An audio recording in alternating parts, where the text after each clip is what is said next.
Final Fantasy has been rising high on its popularity since Asmongold, the biggest WoW streamer, tested the game. She's so hot. The worst kind. Shit! Hello there, Mir is here.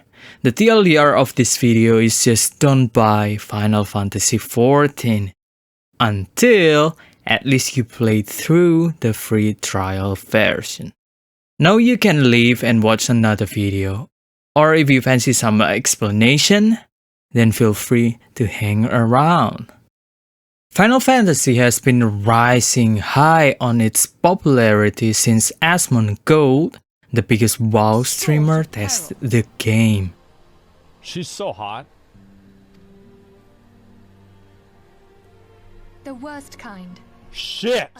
He seemed to have a good impression about it, and after that, a lot of other streamers start to join the Final Fantasy bandwagon, aka I just gonna stream what the biggest streamer is currently streaming, and then tada! We, as the gamer, have to be careful because of it. Since Final Fantasy XIV could be just another streamer's hype. I personally never really watched Twitch at all. It was Asmongold when he started streaming Final Fantasy XIV that I started to pay attention to the people who stream 14. In fact, Final Fantasy XIV is the gate that led me to find Asmongold since I never played WoW at all personally. Here are my personal top 5 streamer for Final Fantasy XIV. Zepla, Anifixia, Asmongold, Rich W. Campbell, and Summit 1G. Imagine, during Asmongold's first stream, there were around 200k people watching his stream. Now imagine the potential of people buying the game just because of their favorite streamer is playing the game would definitely get higher. And that is why I made this video, just to make sure that you are not just wasting your money on a game that you may don't like, or maybe you find something that you've been looking for with Final Fantasy XIV. But disclaimer first, I'm not an endgame player of Final Fantasy XIV myself. I just bought the full version of it, and I didn't even start with my Stormblood expansion yet. Don't buy Final Fantasy XIV. Check out the free trial version first. You don't actually need to buy the game to be able to play it. You can just enjoy the game safely with the trial version. That is exactly what I did. And during the free trial version playthrough, you will start to bump into things that are restricted for not having the full game. And after you start bumping into them, you can then start to question yourself if it's worth getting the full game. Final Fantasy XIV is not for everyone.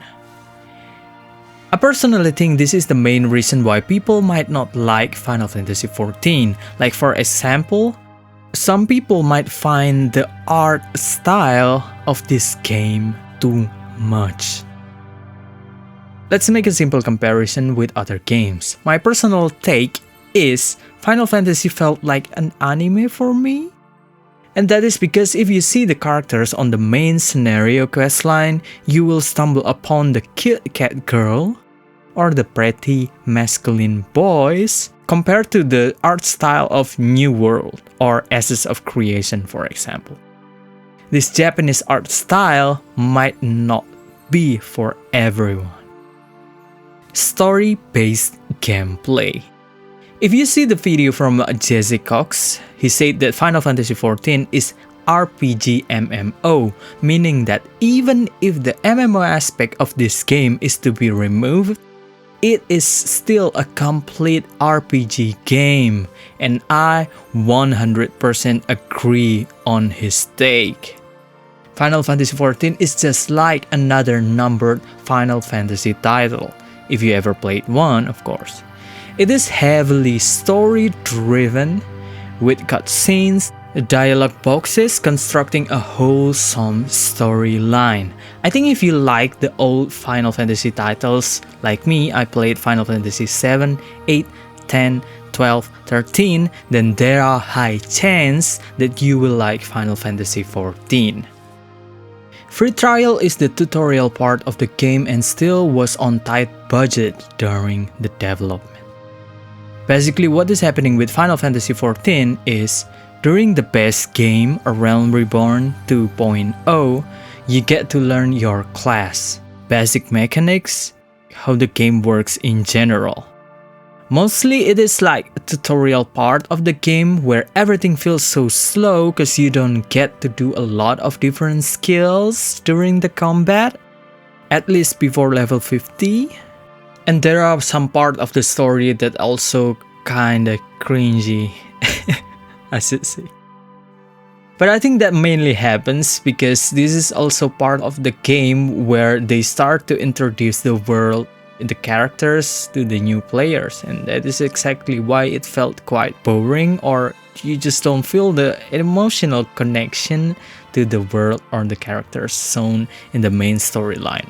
And after getting level 50, all the good stuffs will be unlocked, like raids, extreme contents, which are definitely hard despite being an old content. Also, if you don't know the story about how Final Fantasy XIV failed hard during their 1.0 version, then I'ma explain a little bit.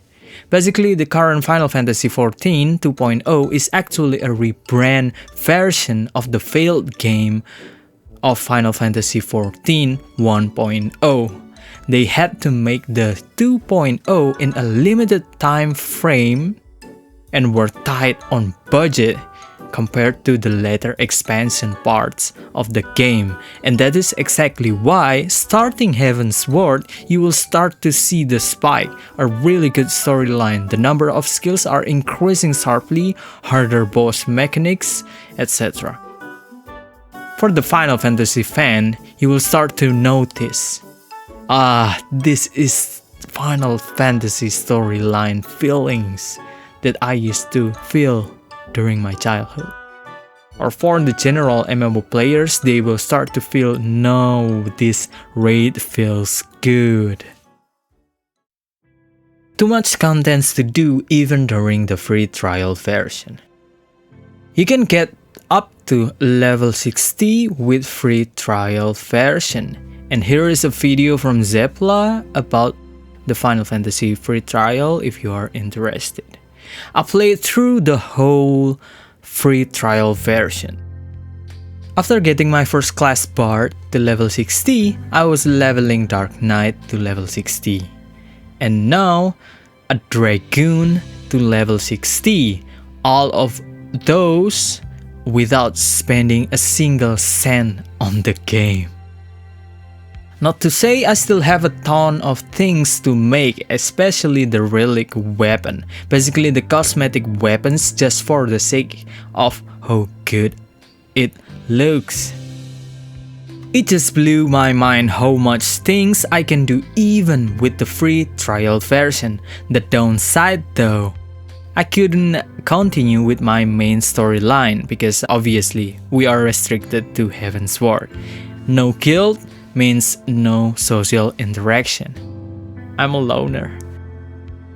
No market means slower growth compared to those who can buy things on the market. No party creation means I can't initiate extreme raids if I don't know anyone with full version. No PvP means I cannot get the really cool PvP glamours. I felt restricted now, time to get the full game. If during your playthrough of the free trial version of the game you start to stumble on the restriction and then you start to recognize the good things I would get from getting the game would be worth more than the money I spent on it, then you can start to get the full version. It's a good thing that all of these streamers are giving a huge exposure for Final Fantasy XIV. But is it really worth getting for you? My personal take on that is only something that you yourself and only you can answer it. You should just go through the free trial version first, and the moment you know that you like the game and hit the "I need the full game" feeling, then you can get the full game.